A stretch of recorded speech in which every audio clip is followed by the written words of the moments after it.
Welcome to this episode of What's Happening Waupaca. I am Joni Kern.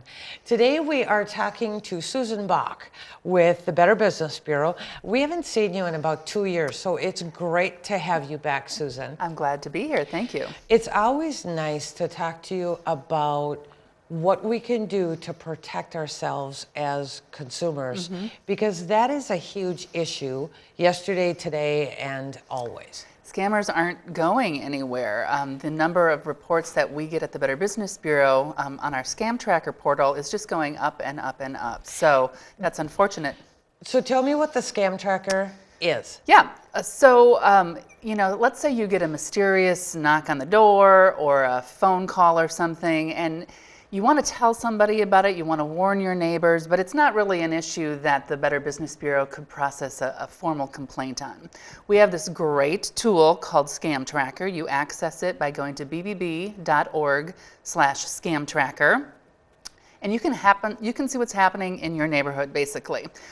So you could, if somebody's knocking on your door and they're selling asphalt or something like that, you can go to the Scam Tracker Reporter tool and see if this guy has been in your neighborhood or anywhere else in your town.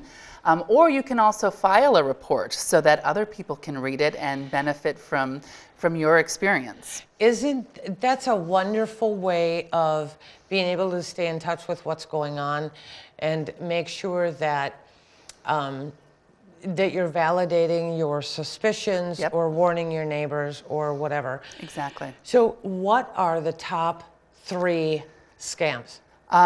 Same as last year, actually, which isn't a big surprise to us because these are very prevalent scams. Probably anybody, you or anybody you know, have had at least one of these, and they are calls from claiming to be from the IRS, calls claiming to be from a debt collector, and calls claiming that you've won some sort of sweepstakes prize.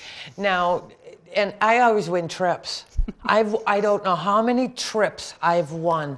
I should really like to travel so I could go on them, sure, on all scams. But when you say one, there's probably a little asterisk because nothing is truly free. You still have to pay. And yes. So the last time somebody said that to me, I said, you know what, this is a bad time. Give me your number, I'll give you a call back. Click. They hung up on me, so that worked out pretty well. Good. We are in the season of taxes. Yes.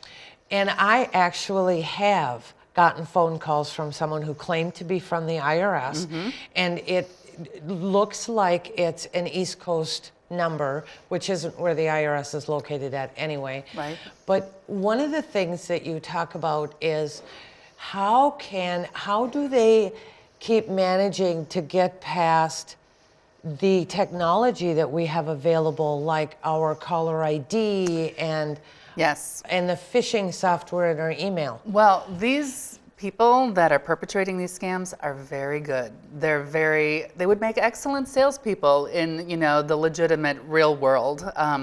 They know technology, so they're using devices like spoofing devices that can trick your caller ID. So when your phone is ringing, it looks like the IRS is calling because that's the number that's displayed on your caller ID. So they're very savvy in that way, but they're also very aggressive, especially these IRS callers. They're scaring people. If you don't pay now, we're going to come and arrest you. We're going to embarrass you at work. We'll go after your family. So these are all red flags that if people get this type of call, someone starts being very aggressive, saying that they're the IRS, that should be a huge red flag that you're about to be scammed. And the IRS doesn't call you anyway. They send certified letters. Exactly. And they say you need to call us or else. And they certainly don't threaten your family. They threaten your bank accounts. Right. And the IRS has... The scammers are going to get that.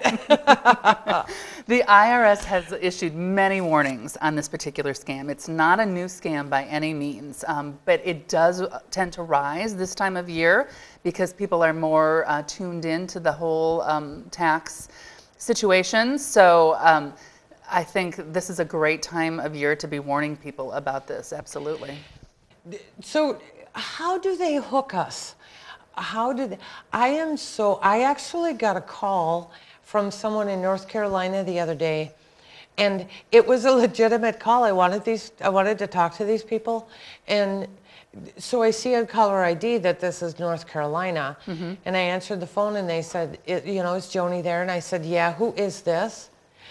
Because that's the first thing I think if I don't recognize it, is that this is somebody that I don't want to talk to.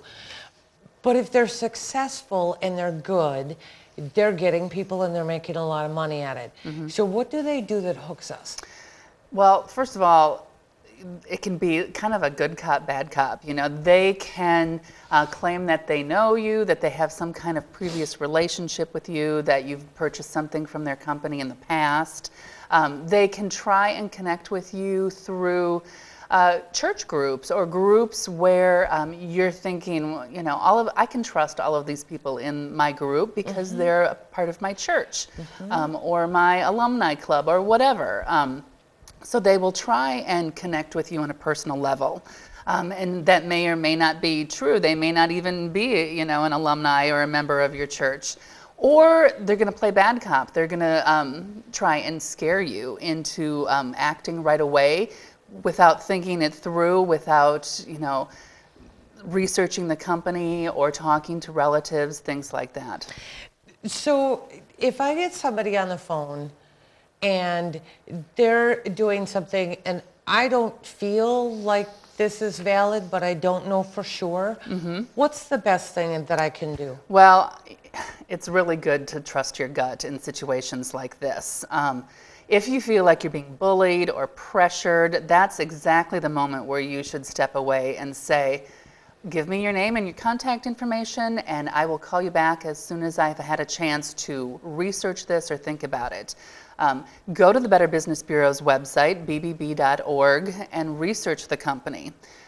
Make it a personal policy to never, ever give personal information like your name, social security number, address, billing, checking account information, unless you know exactly who you're talking to. My personal conviction is I never give my credit card number unless I have made the call myself. So every year, my newspaper calls me and says, do you want to renew your subscription?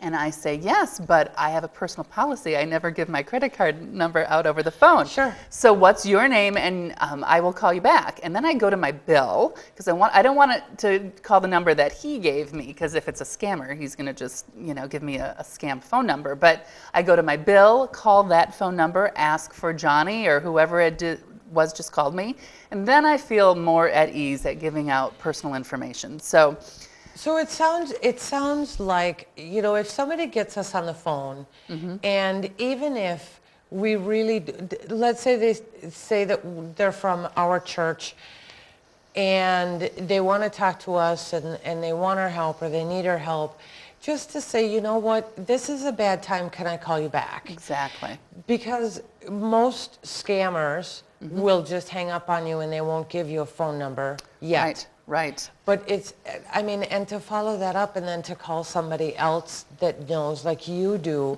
to get the number off of your bill is really helpful. There's a lot of resources. The Better Business Bureau, but just even asking your friends and family, Googling the company name, Googling the phone number to see, where they really came from. All of that are great tips, I think, before you ever give any money out over the phone. And you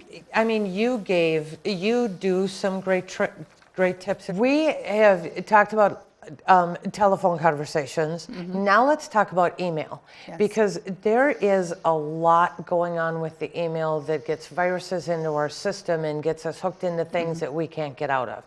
So how do I deal with that? Well, most malware that's going to be downloaded onto your computer arrives either in a link in a computer, email, or in an attachment. So I would think making it a personal policy of yours to never open up an email and click on a link inside that email or download an attachment and open it.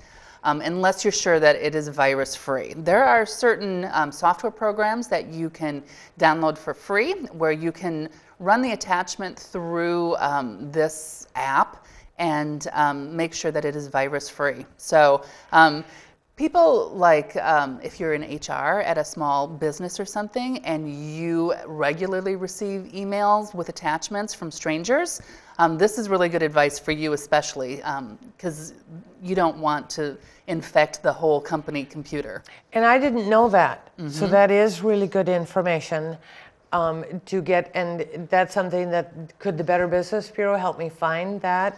Absolutely. You can give us a call, 1-800-273-1002 or bbb.org/Wisconsin. We'll get you to us. And it's just kind of common sense. If you don't recognize the person you're getting an email from, don't open it up. But I know that on Facebook and on my regular email, I get all of these, I want to friend you. Well, we are already friends, and they really are just people duplicating. So it's so easy to, right click and copy a photo or a company logo, and there are imposter scams. I mean, that's one of the big things on our top 10 list. Imposter scams, people pretending to be your friend on Facebook that you already have friended, or the IRS, or a debt collector. So be very careful to make sure you really know who you're dealing with. So the best advice you can give me is trust my gut, and make sure that I get information so that I can return phone calls or return emails, or do whatever I need to do just to make sure that I stay protected. Yeah, and know the red flags. If they're asserting too much pressure, they don't want to give you time to think about it or research the company, bells and whistles should be going off in your head. And you really didn't win a vacation. Unfortunately not. Probably not. Susan, thank you so much for joining us again. Let's do this before 2 years. That would be great. Next time. All right. Okay. Thank you for joining us for this episode of What's Happening in Waupaca. I am Joni Kern, and I will see you next time.